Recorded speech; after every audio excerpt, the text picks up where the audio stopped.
I play cricket, he plays cricket. এই প্লের সাথে এস কেন যুক্ত হলো, চলো আজকের জেনে নিই। দেখো, ভার্বের সঙ্গে এস বা এস যুক্ত হয় তখন যখন সাবজেক্টটি থার্ড পারসন সিঙ্গল নাম্বার হয়।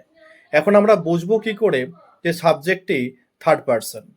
দেখো, ফার্স্ট পারসন হচ্ছে আমি, আমরা, I and we. Second person you. এই ফার্স্ট এবং সেকেন্ড পারসন আই, উই এবং ইউ, এই তিনটে শব্দ ছাড়া পৃথিবীতে যা কিছু শব্দ রয়েছে সবই কিন্তু থার্ড পারসন।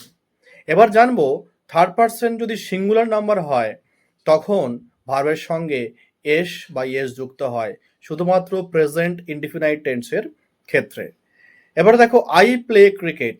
আইটা হচ্ছে ফার্স্ট পারসন, যেহেতু ফার্স্ট পারসন সেহেতু ভার্বের সঙ্গে কোনো কিছুই যুক্ত হবে না, অর্থাৎ এস বা ইয়েস যুক্ত হবে না। হি থার্ড পারসন, সেই কারণে ভার্বের সঙ্গে দেখো এস যুক্ত হলো, হি প্লেজ ক্রিকেট।